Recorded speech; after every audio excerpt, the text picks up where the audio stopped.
le'olam va'ed. Adonai will reign forever. So in this instance, Adonai is the subject, and it precedes the verb, when usually it's verb, subject, object. In this instance, subject is before the verb. I think from the context we can find out how to translate that. Okay. Any questions on the syntax of the subject?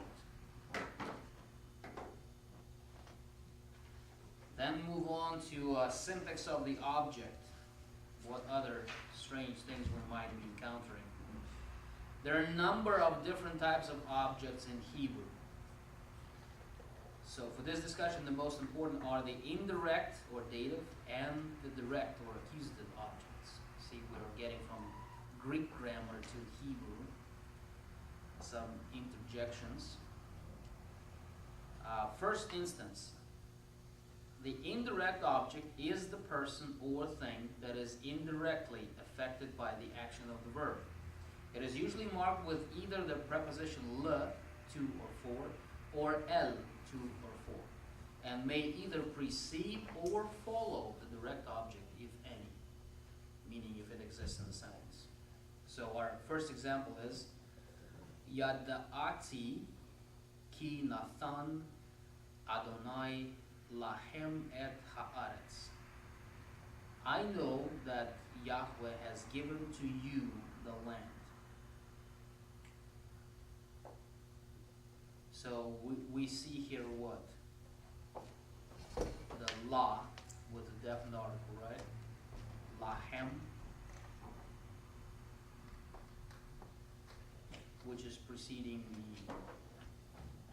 the object of the sentence, correct? Okay. Is that clear? Should we move on? Instance number 2, a direct object will frequently stand immediately after the verb or its subject. So let's look at the following sentence. Bara Elohim et hashamayim va'et haaretz. God created the heavens and the earth. So it stands immediately after the verb, right? Or its subject. In this instance, it stands after its subject, because subject is what? Or who? Elohim. Which is translated how?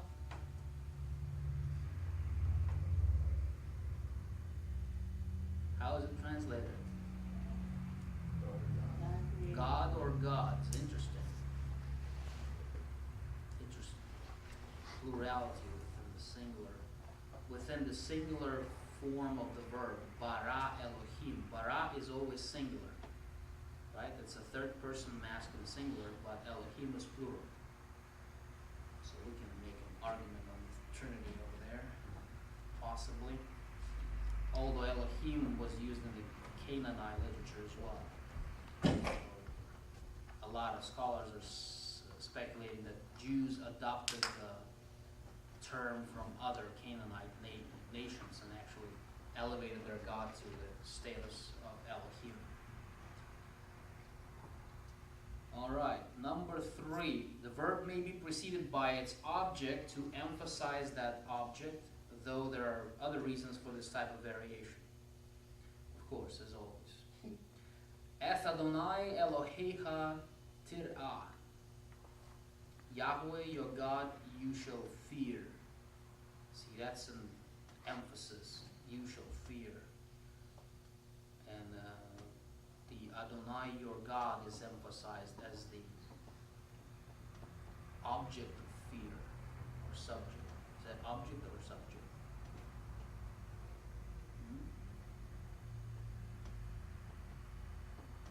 It's object. What is the chapter? What is the paragraph on? The syntax of the object, for crying out loud. Wake up! All right. That's it for verb, subject, and object. So now we're moving to conditional sentences.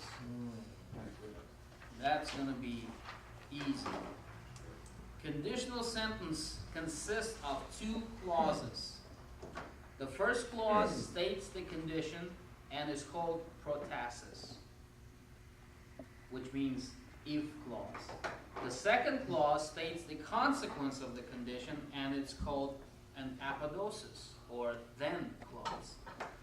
The protasis of a conditional sentence will often begin with im, which is translated as if, as in the following example. Vayomer elecha barach barach im telehi imi vechalachti ve'im lo telehi imi lo elech. Barach said to her, if you will go with me, then I will go. But if you will not go with me, then I will not go. So you should be looking for these im things for the conditional. Yeah, im things for the conditional sentence. So the first clause would usually be introduced by im. And then the second will kind of be either starting with the. So it's im, the im. If, then. See, in first instance, im is translated as if. In the second instance, it's translated as then. Okay? In addition to im, the protasis may also begin with ki, hen, asher, followed by perfect, imperfect, or participle. So these are all variations. Okay, and we won't go through the following examples. Adverbs. There's the fun part. An adverb is a word that is used to modify, describe, limit, or qualify a verb, adjective, or another adverb. In example, he continually seeks the Lord, the adverb continually modifies the verb seeks.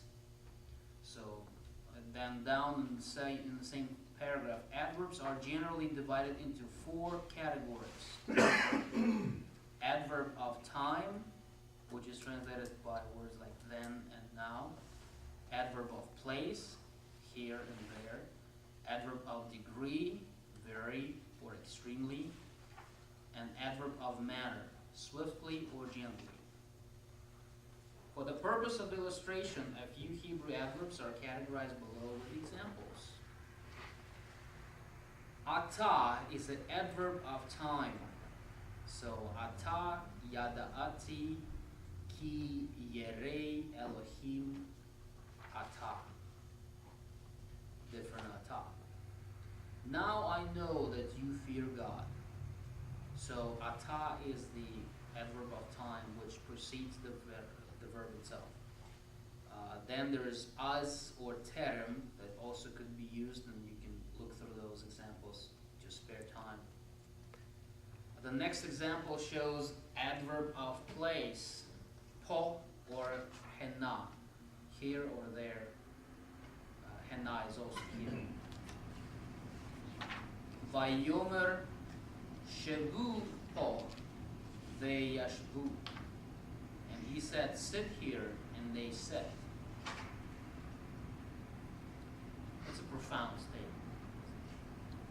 Sit here, and they sat. Reminds me of Rowan Atkinson. His little interpretations of the scriptural phrases. Number 3, page 280. Adverbs of degree. Me'od, a'od, tamid. Very or again or continually. Could be all used interchangeably in the sentences. First example is Vayarei Elohim et kol asher asa vehine tov me'od. And God saw everything that he had made, and behold, it was very good. So that me'od, tov me'od is actually the adverb of degree. Number Number 4, adverb of manner. And here you can use yachdav or poteom, together or suddenly. These are very difficult to pronounce. Vaya anu kol ha'am yachdav, and all the people answered together. And the following example with the word suddenly. We won't go into that. Just browsing through, since our presentation's not on the board. Now there's another interesting thing in Hebrew sentences, disjunctive verb. In Hebrew there are 2 different types of the conjunction, identified as conjunctive and disjunctive. So the conjunctive verb is usually prefixed to a verb. We've seen that a lot. And links clauses sequentially, temporarily, or logically, and often consequentially. The disjunctive verb is prefixed to a non-verbal form and is non-sequential. So that is how you can distinguish between the first and the second. The conjunctive verb is always prefixed to a verb. If you see a verb that is not prefixed to a verb but to any other word, that is a disjunctive verb. Okay? So either with verb or with noun or adverb or pronominal suffix. That would be your distinction. 4 of the major uses are described below: parenthetical, circumstantial, contrastive, and introductory. So parenthetical use. In this use, the disjunctive clause interrupts the narrative flow in order to provide some explanatory information that is important for understanding the narrative. So this will be helpful for your sentence breaking or separation, because if you see these parenthetical verbs, you will see that you have to disjoint the sentence or clauses, and then there's some information being introduced. So in that sentence, now they did not know that Joseph was understanding them because there was an interpreter between them. So you see that because there was an interpreter between them, is that actual explanation or information note. Okay? The actual sentences. There is now. Now they did not know that Joseph was understanding them. The hem is now. Oh, that means now. Yeah, it could be translated as and, but, now, then, also. And it's they is the hem is they, right? Mm-hmm. So this whole sentence is actually the introductory or explanatory information. We should see it actually in the context, because previous or preceding sentence is stating some of the action that's going on in the scene, and this is kind of like author's remark about why they acted in a certain way. Okay? Circumstantial. In this case, the disjunctive clause introduces or identifies circumstantial information that relates to the main action of the narrative. In our example, and one day he went into the house to do his work, and none of the household servants were there in the house. So that's the example of such circumstantial sentence. And the verb that we are looking at here is before aim. The aim. So that's a circumstantial. And none of the household servants were there in the house.